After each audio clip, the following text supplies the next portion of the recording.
What's going on, guys? Welcome to Ajax Reviews. Today we review Lurking Woods.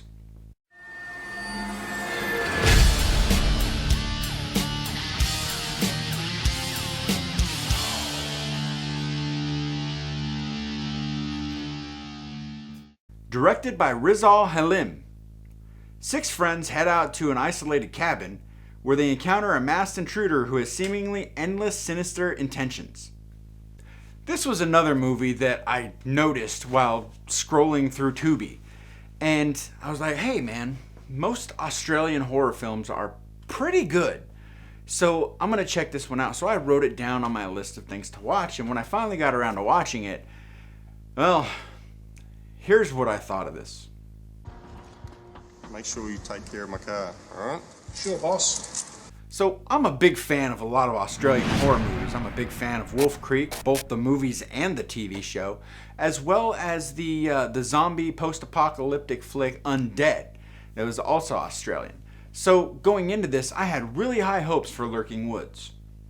This 2015 Aussie slasher is proof that not all Australian horror films are created equally. This movie really wasn't entertaining. I mean, the girls were fun to look at. Everything else just seemed lazy and uninspired. And if I'm being perfectly honest, this movie kind of bored the shit out of me. When I was looking online trying to find a synopsis for this film, I couldn't find one. But I sure as shit found how they used the state-of-the-art Red Dragon to shoot the movie. But here's a little tip to the filmmakers. It doesn't matter if you use a Canon, it doesn't matter if you use a Nikon, it doesn't matter if you use a DSLR to film your movie or if you use a Red. You have to do some sort of color correction or post-processing with color in post. They didn't do that. There are numerous times while watching this, out loud, I asked myself, what the hell just happened? Or who the f*** is that? Like, they just threw shit out there, man, to see what would stick. There are actually a lot of scenes and scenarios that they put in this movie that took away from the story that they were trying to tell. The special effects came off as sloppy, and then the sound effects came off cartoony as hell. Like literally, killer throws an axe and you hear the sound. That was the sound. The ending I could see coming a mile away. There was literally no suspense building up to the finale. You know what would make this movie better? Is if this movie was commentated by Aussie man. No, better yet. If at the end of the movie, the killer was revealed as Aussie Man.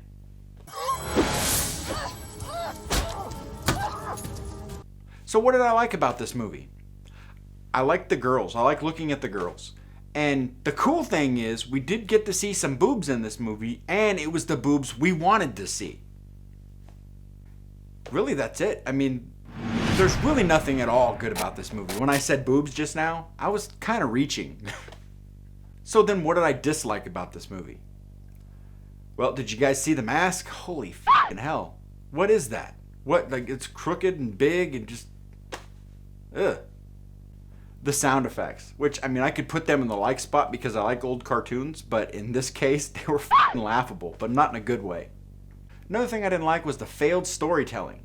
It seems like they got lost and confused by their own story, didn't know where the fuck to go. And the makeup effects. Fuck.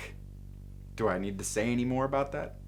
And the last thing I really disliked is the fact that they spend more time advertising that they used a certain camera for their movie than promoting their fucking movie or making their movie better. Like, I can take a Red and go film a piece of shit, but it's still gonna be a piece of shit. But I can take my phone camera and film something amazing. It's gonna be something amazing filmed on a shitty camera, but it's still amazing. That's the difference here. Who cares that you used a Red? Anybody can rent a Red camera. So would I recommend this movie? Nah. I'd steer clear of this one if I were you. It really has no entertainment value at all. And with that being said, guys, I'm going to give this a 2 out of 5. And that's going to do it for me for today. So remember, until next time, stay smart, stay clean, keep the dream. Don't let the man get you down, because if he does, Aussie Man will send you to Destination Fucked, which is where this movie really belongs. I'm so disappointed in you, Australia. Really.